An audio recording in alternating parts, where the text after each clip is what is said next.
সুবহানাল্লাযী খালাকাল মাউতা ওয়াল হায়াতা লিয়াবলুয়াকুম আইয়ুকুম আহসানু আমালা। জীবন আর মৃত্যু বানালাম তোমাদেরকে পরীক্ষা করার জন্য। পরীক্ষা আছে না নাই? গোটা দুনিয়াটাই পরীক্ষা। আল্লাহ যারে পছন্দ করে বেশি তার পরীক্ষাও।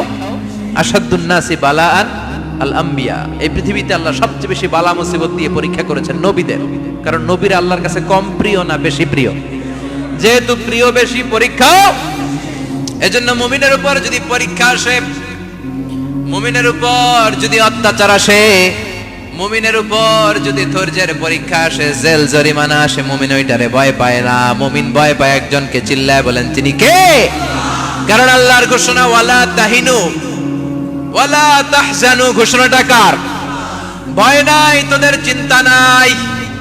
আনতুমুল আ'লাউনা ইন কুনতুম মুমিনিন। তোমরাই বিজয়ী হবা যদি মুমিন হও। যদি মুমিন হও।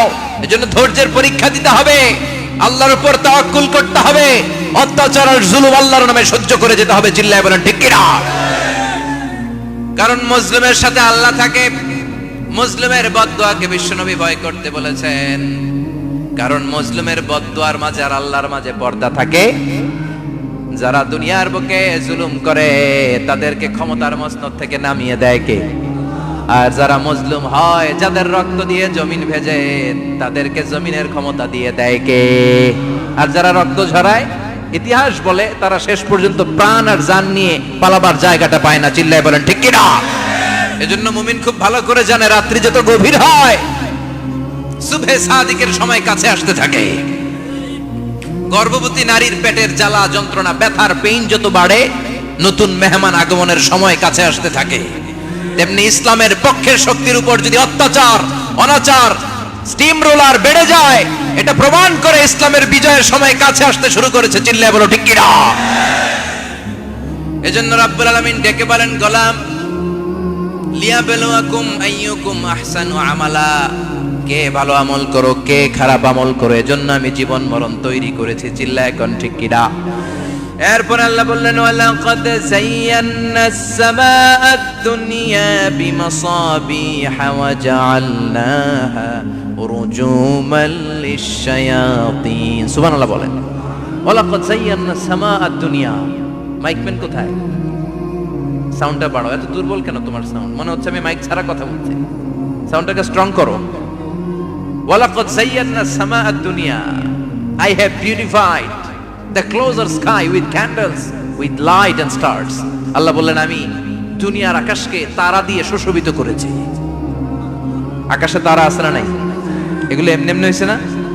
তৈরি করছে কে? বিশ্বাস হয়? কোনো সন্দেহ আছে?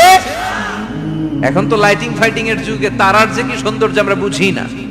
আমরা যখন ছোটবেলা গ্রামে যেতাম, রাতের বেলা তারার মেলা, কি সুন্দর! একটার চেয়ে একটা সুন্দর। শুকতারা, ধ্রুব তারা, সপ্তর্ষি মণ্ডল, 7টা তারার একটা চেইন আছে। চিনেন এগুলো? কি সুন্দর তারা! এগুলো তৈরি করে রেখেছে কে? প্রথম আকাশের মহাশূন্যকে আল্লাহ এই তারকা দিয়ে বিউটিফাই করেছেন। It's a candle. আল্লাহ সাজিয়ে রেখেছেন। আমরা খালি চোখে যেটা দেখি, এটা কিন্তু আকাশ না, এটা প্রথম আকাশ নয়। প্রথম আকাশ যে কত দূরে আমেরিকার নাসার বিজ্ঞানীরাও জানে না। খালি চোখে আমরা যা দেখি, এটা প্রথম আকাশের মহাশূন্য। এর অনেক অনেক অনেক উপরে প্রথম আকাশ। এরপরে দ্বিতীয় আকাশের মহাশূন্যের স্তর শুরু। এরপরে দ্বিতীয় আকাশ, তারপরে তৃতীয় আকাশের মহাশূন্যের স্তর শুরু, তারপরে তৃতীয় আকাশ। একটার চেয়ে আরেকটা বড়। প্রথম আকাশের চেয়ে দ্বিতীয় আকাশ কত বড় বলি?